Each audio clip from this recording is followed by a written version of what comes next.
Welcome everybody to the Founders on Fire podcast from the Tech Trailblazers. My name's Rose Ross and I'm the Chief Trailblazer and founder of the Tech Trailblazers. And I'm delighted to have with us today the CEO and founder of Balbix, Gaurav Banga, who were our AI trailblazers this year. Thank you for joining us. Hello. Hello, and it's my pleasure to be here. Delighted.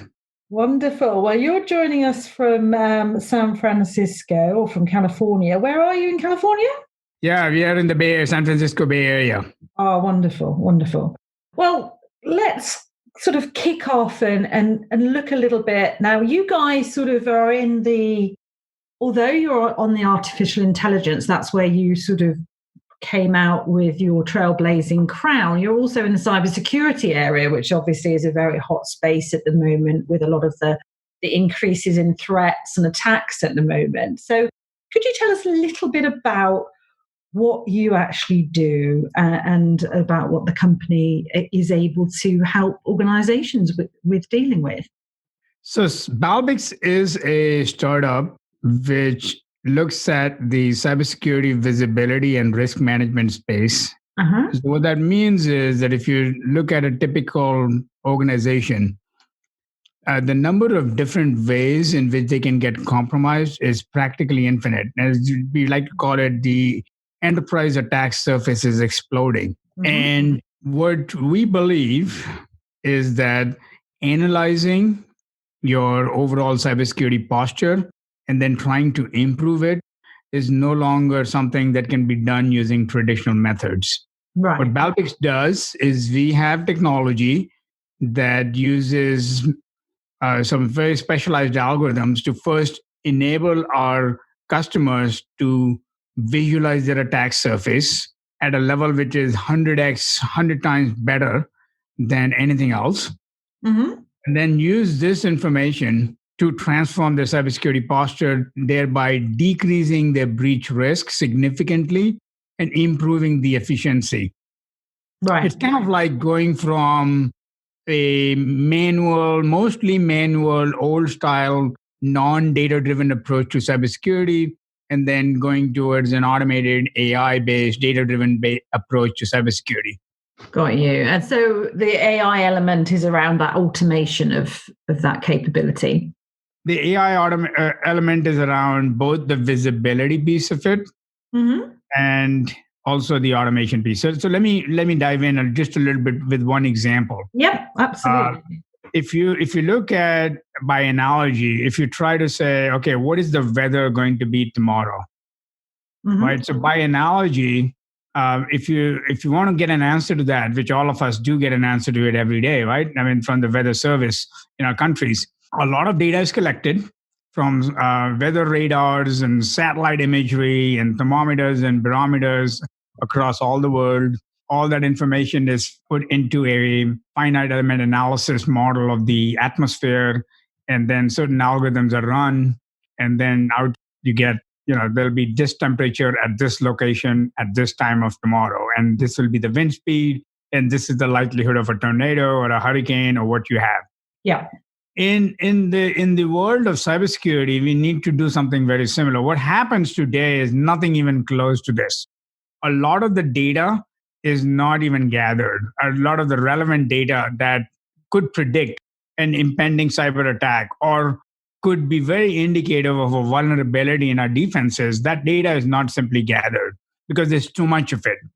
And even if it is gathered, it is not recorded it's not input into the model, which might decide what needs to be done to manage risk better. So Balbix does all of that. So the first thing we do is we allow for the gathering of this vast amount of data. Then we have algorithms that allow you to analyze this data. And then finally, we have algorithms that allow you to visualize this data and then take actions based on that. Right. So you're seeing some incredible increases in companies' abilities to protect themselves then from these types of situations. Fantastic. Now, tell me, because I looked a little bit, I had a little snoop on LinkedIn earlier, and I see that this is not the first time that you've had a very successful startup, is it? Because you were the CEO and founder of Bromium, which was acquired by HP a number of years ago. Yeah, so this is my third startup and the fourth company that I've been involved in. Mm-hmm. So that takes it, to and I've also been part of a turnaround, which is kind of like an ugly startup if you were to look at ugly, painful Another startup. beautiful one. All the issues of startups and then some unique issues of their own. So yes, this is not my first one. At the same time, what I've learned is right there is this problem of cybersecurity, and my last two startups have been about cybersecurity. Mm-hmm. I think the amount of innovation that is needed to get ahead of this problem Yeah. is just astounding. There are so many areas where we kind of know directionally where we have to go. We know we are very aware of the gaps between what is needed and what is available, Mm-hmm. and it is just quite an opportunity, if you will. And that's the reason why I started just last company, Balbix, that we're talking about today. Right, cool. Well, that kind of leads us very nicely into the question that I wanted to ask you. And obviously this can be for where you are right now or, previous startups, both the beautiful and the ugly one. No, we won't do the start again. But the key moments in your journey, what have you found particularly challenging as a CEO of a startup, as an entrepreneur? Yeah, so from my perspective, there are really two challenges, two issues that come across. One is when you build a team and conceive the initial architecture. That Mm. is an evolutionary moment. It doesn't happen all at once, but Mhm. there are some key decisions that are made, which are very, very specific to the problem on hand that the startup is trying to solve. Yeah. And if you make the decisions one way or the other, that can have a huge impact later on. Mm. So one of the hindsights that you have from done this, having done this a few times, is I've also made my more than my fair share of mistakes. And from every mistake, an architectural mistake in early days, or an architectural non-mistake, as I call it, something that we got right, you can, years down the line, you can see how that impacted the future of the company. Mm. Uh, so that's one area where you don't it doesn't feel like anything, because when you're going through it, it just feels like another day when you're making those decisions. Mm. But those are some of the most important decisions you will be making: people who you hire, and the architecture that you build for your product and for your company. Mm. So And I it's think like laying the foundations. absolutely. And you said it in better words, right? The foundation has to be strong. If Yeah. the foundation is strong, then you will move fast and you will go places.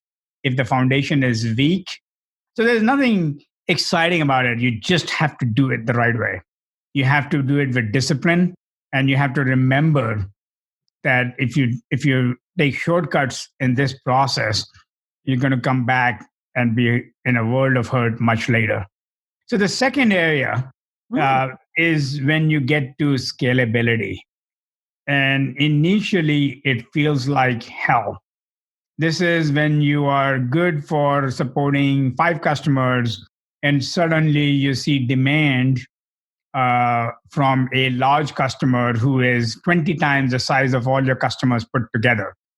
And you Mm-hmm. have to re-architect, you have to scale your architecture, you have to solve bugs in your scalability pretty much overnight. Otherwise, you have a disappointed customer.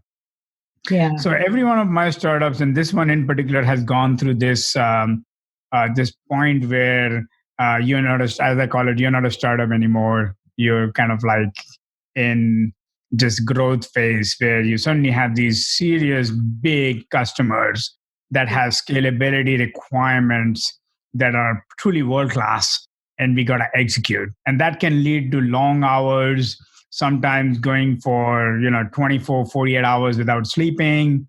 An entire group of 20, 25, 30 people work for a month Mhm.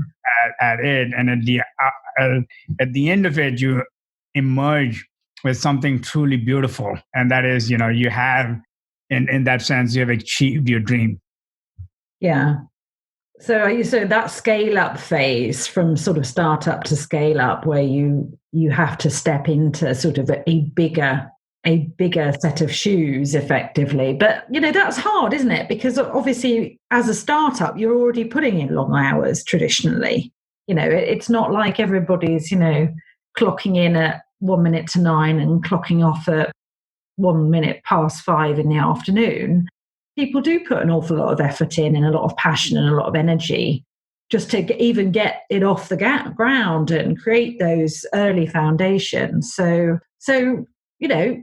third time around for a startup rather than a start again. What are you particularly proud of? What key moments would you say, that was a good job? I'm really proud of that. Yeah, for me, I mean, this is again, there's lots of key moments, but for me personally, the most important moments are around when a customer comes to us, to the company, and says, "Thank you, you you did something that was truly valuable to us in this Mhm. specific way." So I can't give you an example by naming the customer, but I'll try to do my Uh, best otherwise, yeah. right? We had a customer that came to us and said, because of that technology, because of your technology, which we deployed, we were able to save $55 million Wow. in by finding software that nobody was using. And we were able to not pay maintenance on that software, obsolete software, so to speak. Hmm. And for them, $55 million is a significant amount of money for anybody. But even for them, this is a large carrier in the one of the largest carriers in the world. Even for them, $55 million is a large amount of money. And the fact that they can attribute it to one of the products and one of the features of our product, and then we can take it, and that becomes, hey, that becomes the reason why we exist, right? Why startup should exist is to solve problems for customers. And when it's something becomes as clear as that, those are some of the best moments. That those are the moments that give me energy, and I'm sure the rest of my team as well, a Hmm. lot of energy to now take the company to the next heights, next level of heights. Well, interesting that you should use that particular example, because one of the things that we've been sort of seeing is obviously under the current crisis that, we've got CISOs that we work very closely with, and they're absolutely overriding, apart from keeping the lights on, obviously, because that's what everybody's trying to do at the moment, is going to be cost cutting and making the most of what they've got. So if you, as a startup, to kind of approach these types of people and say, well, look, we know that you're going to find things and ultimately this is going to save you money. It's not the easiest sell, but it's very nice to be able to say it that, examples as the one you've just given that, well, $55 million is, it's a very nice chunk of change to find back in your coffers, isn't it? Absolutely. And I think that is kind of like what I think is the most valuable part of it, which is in any situation, whether be it yesterday, today, or tomorrow, if a startup can articulate exactly how they can help the customers, and in this particular case, with saving money, if you can't articulate that, then you really should not be in the business. If you can articulate it, then you're in a good place. Yeah, absolutely. So obviously, you've received recognition from ourselves and from our judges around, what they view you as being a trailblazer, which is great. So congratulations on that. So that firm foundation is clearly paying off. What words of encouragement would you give to a company who's deciding on whether they should go in for an awards like the Tech Trailblazers? First of all, thank you for the recognition. Thank you. You're welcome. And in terms of company building, one of the things that um, any founder, any CEO knows or should know is you're also building your brand, and you're building your brand around some notion of excellence. And it's one thing to say that you're excellent. It's quite a completely different thing to say that, I mean, other people say they're excellent. So Yeah. I think would my advice would be to anybody building a company, think about how you're going to do that. And it will come down to what award do you really care about? Which Mhm. ones would you associate with your brand, or what would you like to? And not one answer, there's no one answer that fits everybody. But for us, in generally, the whole idea of tech trailblazer, we are a tech company, we are trailblazing. And for us, that's a very, very apt award, just in how, not just what how the selection process is, but what the award stands for. And that's why we kind of like that's what if you think of yourself as a tech trailblazer, then look for the kind of awards that make sense along with it, and take them seriously, because your customers are looking for, your prospective customers are looking for you to have that kind of validation. So it's key. Yeah, brilliant.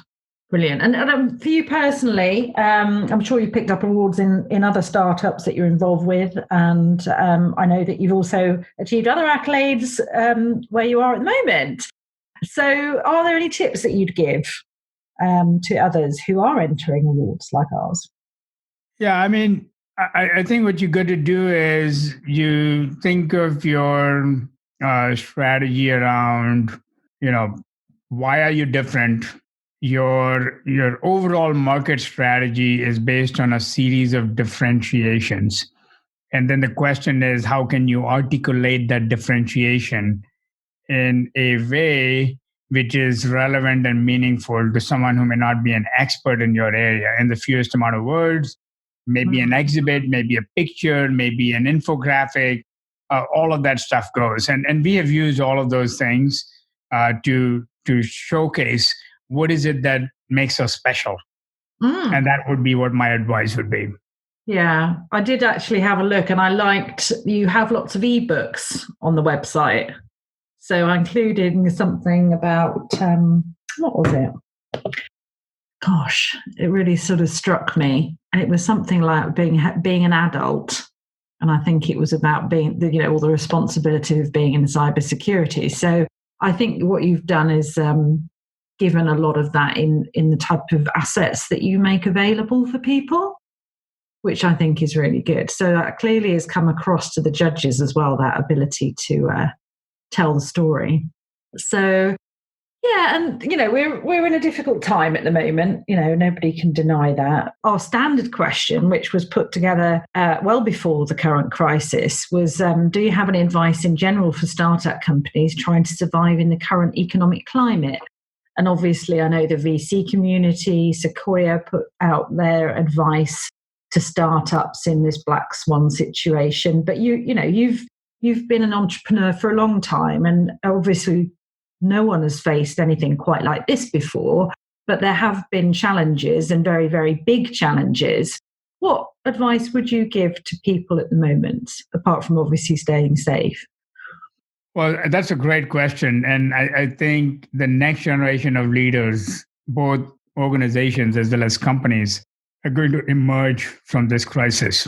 So even though today the crisis looks like gloom and doom, it is Mm. very important that you don't forget that, right? The next generation of leaders leading companies are going to get stronger. They're already taking steps to get stronger, that maybe you can mimic too. So what's going to happen, right?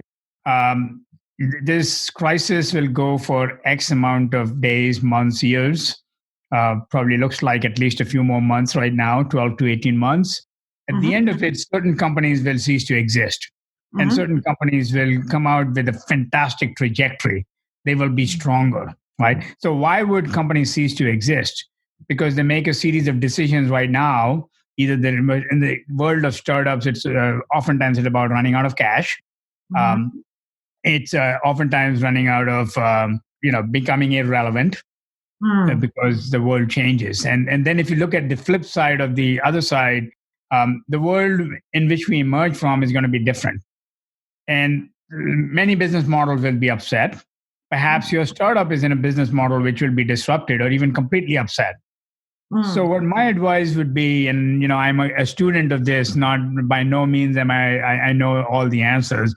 I kind of wake up every day and say, what can I learn from other people who've gone through these successfully before?